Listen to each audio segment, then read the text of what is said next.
All right, great.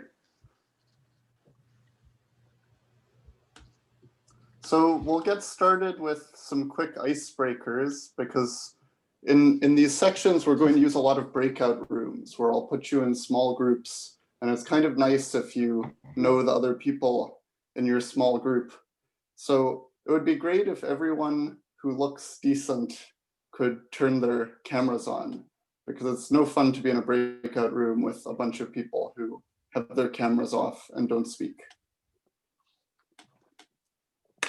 Okay, so I'll put you in breakout rooms. The question for today, there are two of them. What's the best thing you did in winter break, and what are two of your New Year's resolutions?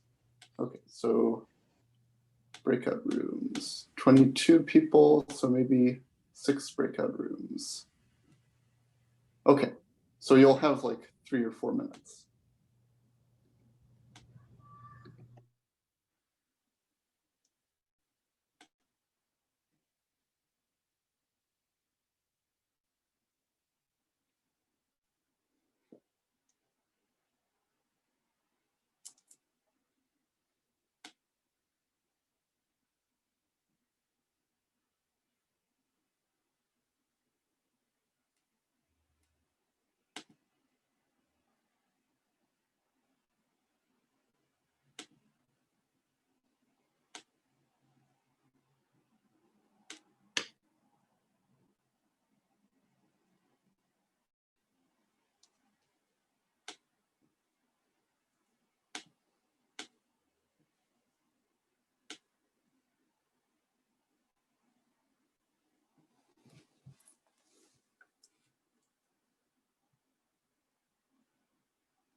Great, looks like everyone's back.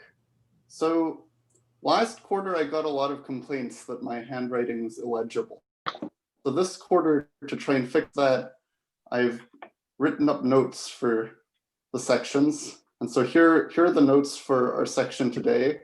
So if any of the problems look illegible to you or something, you could reference these notes, and they'll be posted on my webpage once it's fully set up. And then you'll know what's going on. So first, I want to go over a few rules of section. I'm going to try and record all of the sections and post notes on my webpage, which is under construction.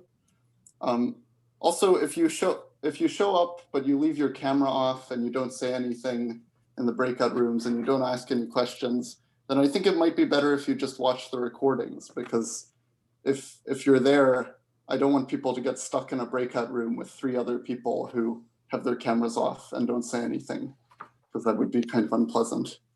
Also, I had one guy show up last quarter shirtless to office hours. And so the general rule is no shoes, no shirt, no service. Please wear at least a shirt. I don't know what happens under the table, but just make sure you're wearing a shirt.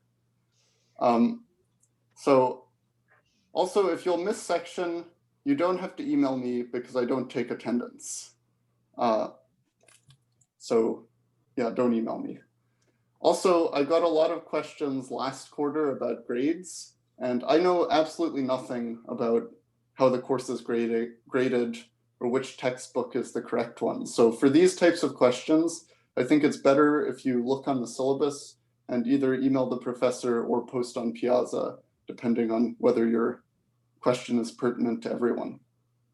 Okay, so having said these things, let me get on to the math. So today, I was told that it would be good if I reviewed exponential functions and logs, and then I'm supposed to finish the worksheet that you started in class.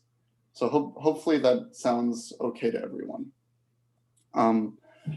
So first, what is an exponential function? An exponential function is a function that is of the form c a to the x. So x is an indeterminate, and these two things are constants, indeterminate or variable. And so some good examples are like 3 to the x, 2 to the x, or maybe 1/2 to the x. And the behavior of these functions is reasonably straightforward. When you are in the negative numbers, they decay. And then at 0, they're all 1. And then depending how big this is, this part goes up more quickly or more slowly. So if this is 3 to the x, maybe this one is 2 to the x. So it decays a little bit more slowly, and it also shoots up a little bit more slowly. And then for something like 1/2, you can rewrite 1/2 as 2 to the minus 1. So 2 to the minus 1 to the x is equal to 2 to the minus x. And so since we're just replacing x with minus x, we flip the behavior over the y-axis. And so if this is 2 to the x, then all we have to do is mirror 2 to the x over the axis. Okay, so another thing that I like to do in my sections is I'll semi-regularly check that everyone's still following by asking for Fs in the chat. So if everyone's following, can you give me an F in the chat? Great, great. Thank you. So what's a logarithm? A logarithm is sort of the flip side or the inverse of an exponential function. So if we have log base 3 of x, this function, if we plug in for x, so if we say x is equal to 3 to the y, then we can compose these functions and we get log 3 to the y is equal to y. Okay, so this is to say that these two functions are inverses of each other. And the behavior of the log functions, at least in the positive numbers, is it looks like this. So essentially what we're doing is we're taking the behavior of the exponential functions and we're flipping it over this line, the line y equals x, okay? So if this is 3 to the x, it's not a great drawing, then the inverse function is going to be the function 3 to the x flipped over the line y is equal to x, okay? Great. So there are a few essential log rules that you learned in 10th or 11th grade and likely forgot. And these are as follows. So the first one is that log bx plus log by is equal to log bxy. Okay, and so let's see why this is true, because it's hard to remember a formula, but it's, I think, a little bit easier to remember if you know why it's true. So One thing that is notable is if you look at the graphs of these functions that I wrote down, for instance, 3 to the x, then this thing is a 1-to-1 function, right? So that means that if b to the x is equal to b to the y, then x equals y. So that means that it's good enough if we can exponentiate these two things and see that they're equal. Does that make sense? So F's in the chat if this makes sense.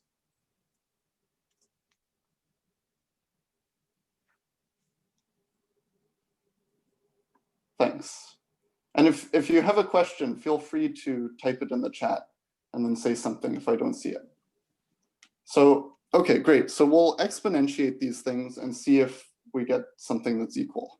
So on the left-hand side, you also learned, it's an exponent rule, that b to the log b to the x plus log b to the y, or just more simply, b to the alpha plus beta is equal to b to the alpha, b to the beta, okay?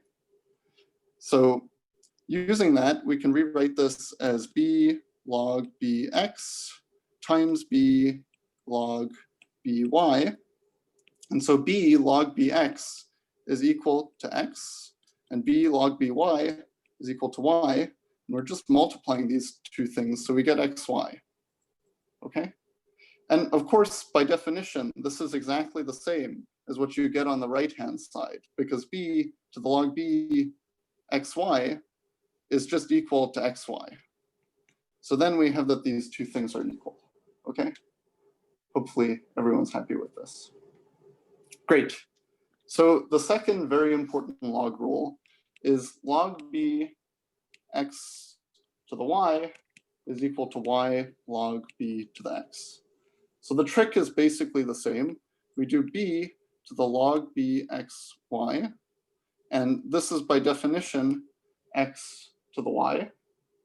And so now if we take b to the y log bx, then, okay, this is multiplication. So you know that AB is equal, or let me use different letters. You know that alpha beta is equal to beta alpha when you're multiplying. And so you can rewrite this as B log bx times y. And so then we can put parentheses around this part and we get x to the y. So you see that these two things are equal. Okay, is everyone happy with that? F's in the chat.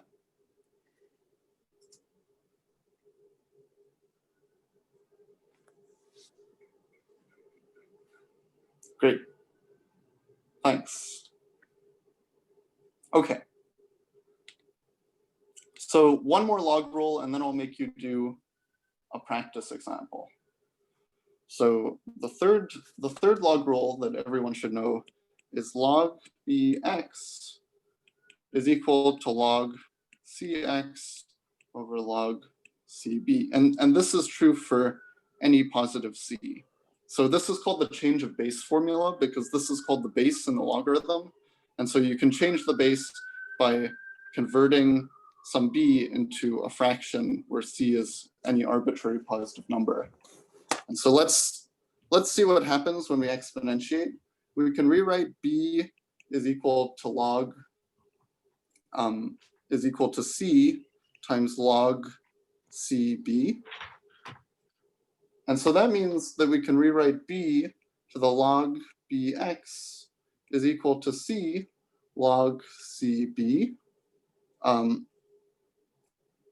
to the log cx over log cb, okay?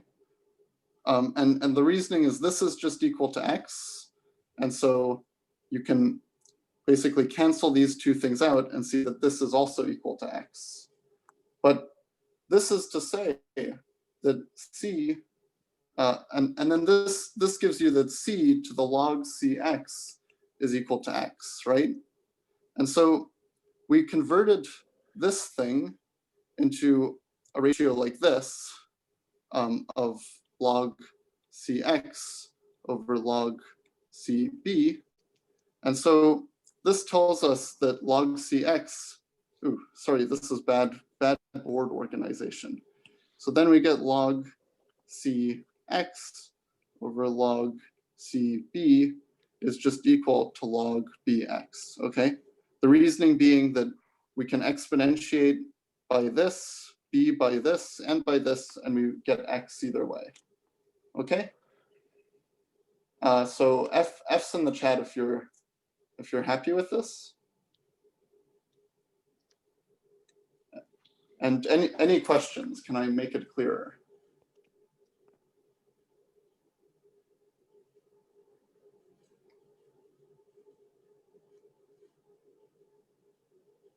Okay, great.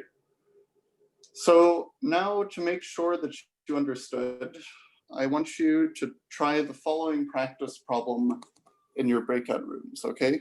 So practice. Can you tell me what the following product is? So log 1, 2 times log 2, 3 times log 3, 4, etc. times log 99, 100. Okay, so I'll put you into your breakout rooms and you'll have a couple minutes to work on this.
All right, great. It looks like everyone's back. So could I get Fs in the chat if you managed to solve the problem, or your group managed to?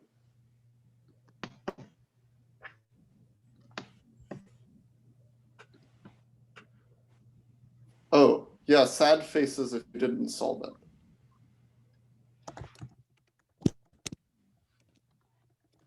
Oh no, that's a lot of sad faces. Any Fs? No Fs. Wow, I'm sorry. I thought we'd get more Fs than that. Oh, okay. Actually, the problem had one mistake in it, but I'm not sure if this is what. So suppose that I remove this piece. Would you be able to solve it now?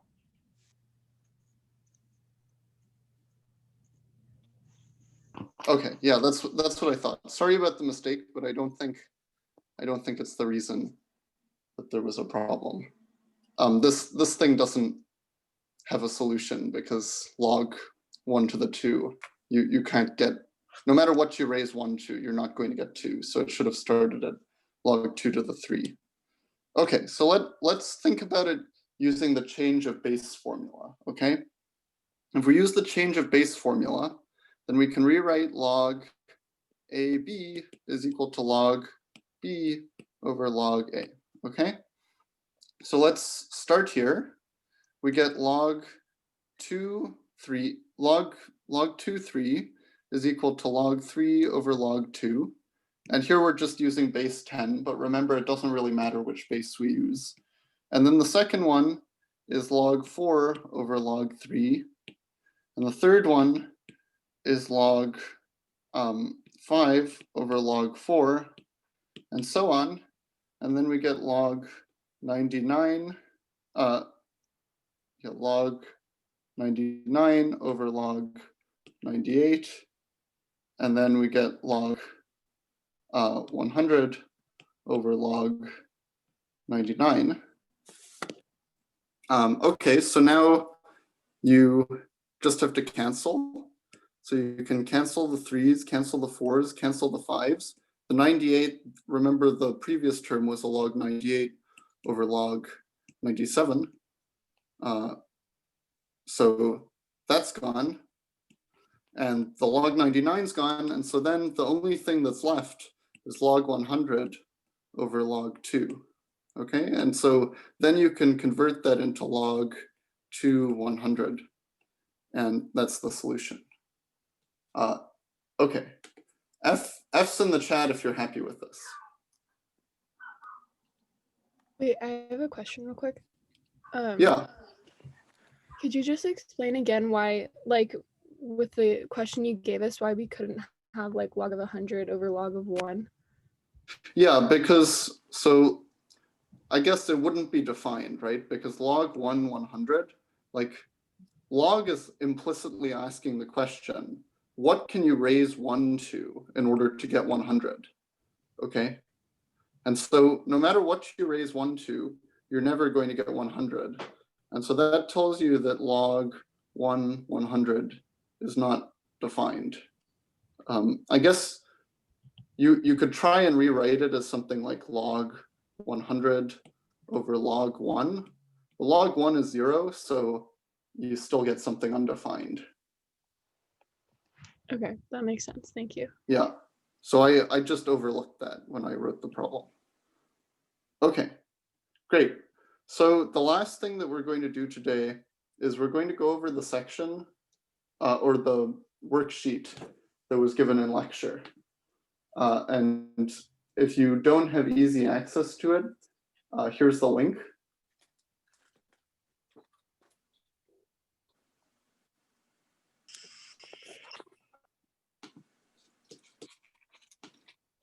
The professor said he didn't have time to explain the whole thing thoroughly.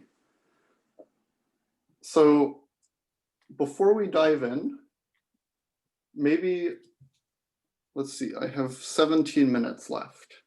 So maybe, do I want to give you time to work on it alone for a little while? Okay, why don't, in your breakout rooms, take a couple minutes to look at the first 3 problems. So A, B, and C of part one, and then we'll go over them, just in case you haven't seen them before, because otherwise it will probably be too fast. Okay, so I'll give you about 5 minutes for that.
Great.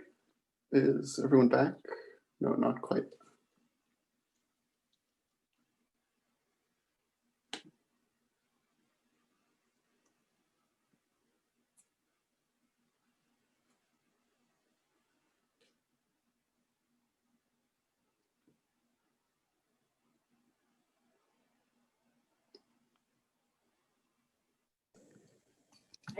Great. Everyone's back. So could I get F's in the chat if you solved it?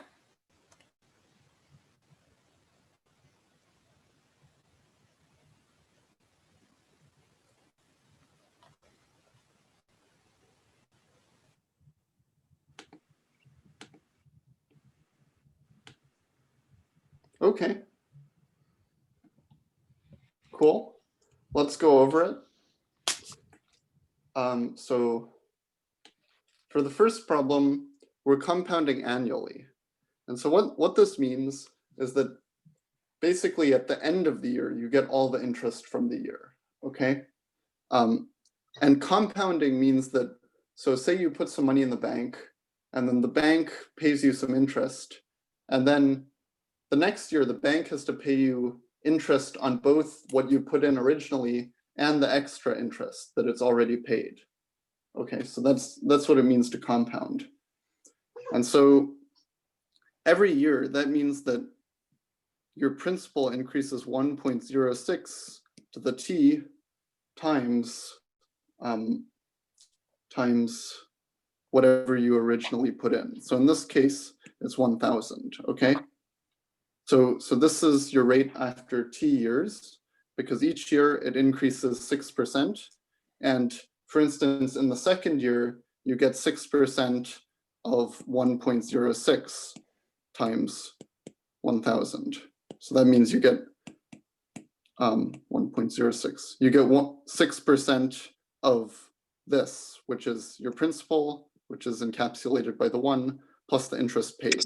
Like you can think of this as 1 plus 0.06, if it helps. Okay? So then the question is, how many years before the money is doubled? So this is a logarithm problem. We can say 1,000 times 1.06t is equal to 2,000, right? Because we're just asking in how many years. This is the amount that you have at the end of each year. And so we're asking how many years does it take before your money doubles? Well, you can just divide out by 1,000. You get 1.06t is equal to 2. Then take logs on both sides. So we want to we just want to take a log. It doesn't necessarily matter the base. And so take log on both sides, and we get t log 1.06. And remember, this is just using a log rule again. So 1.06 to the t, if we take the log of this, we get t log 1.06. And so then we get t log 1.06 is equal to log 2. And so then t is equal to log 2 over log 1.06. Okay? F's in the chat if you're happy with this.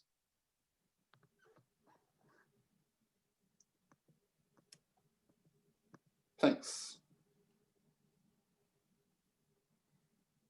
Okay, so now if we want to have $1,500 after 5 years, how much money do we have to deposit? So this is pretty similar. This time we just say 1,500 is equal to, okay, so now we know what t is. The rate is still 1.06, and we're plugging in 5, so t is equal to 5, right? And so the question is, how much money do we put in? So we can call that x, and then all we have to do is solve for x. So x is equal to 1,500 divided by 1.06 to the 5th, okay? Great. So because we're starting to run low on time, I'm just going to keep going instead of putting you back into breakout rooms. So we'll move on to the next part of the question. Now we're not talking about interest that's compounded once per year anymore. Now we're going to talk a little bit about interest that's compounded multiple times per year. So what does this mean? This means that originally the bank paid you 6%, so 1.06 of your principal, which was 1,000 in 1 year, okay? And this means that at the end of the year, they start to pay you interest on both your original money and that extra 6%, right? But now with compounded interest, what it means is that we're going to pay interest on the principal plus the interest paid, but we're going to pay that interest and include it in what you're paying interest on every 4 months. So this time, what happens is after 4 months, you get paid in interest. So a year is 12 months. 4 months is 1/3 of a year. 12 months equals year. 4 is 1/3 year. And so after 1/3 of a year, you're going to get paid 1/3 of the interest for that year. And so that means that after 1/3 of a year, you're getting paid 1 plus 0.6 divided by 3, okay? Because that's 1/3 of the total interest. So that gives you 1.02, okay? And so after 4 months, you have 1,000 times 1.02, okay? And so what does this mean? It means that after 1 year, after one full year, you've gone through 3 interest cycles, right? So you get 1.02 times 3t. The reason being that you get 3 smaller payments of 1.02 times, or of 2% of your principal, and then the bank pays interest on that additional 2%. So can I get F's in the chat if you think that this is more lucrative than the original? Meaning that, do you think you get more or less money in a year when the interest is paid like this? So F's in the chat if you think more.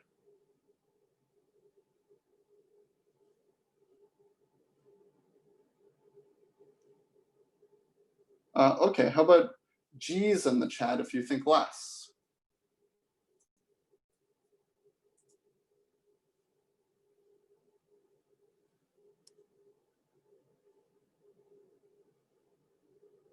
Oh, okay, so actually you get more money when it's compounded more often, okay? The reason being that in this case, sure, you get paid less in each payment, but there are more payments. And also, under the original way, after 4 months, you're still just getting interest on 1,000, okay? You're not getting interest on any of the interest payments. But when you do a compounded interest every few months, it's much better, because then for the remaining 8 months of the year, they have to pay you interest. So for months 5 to 8, they're paying interest on 1,000 times 1.02.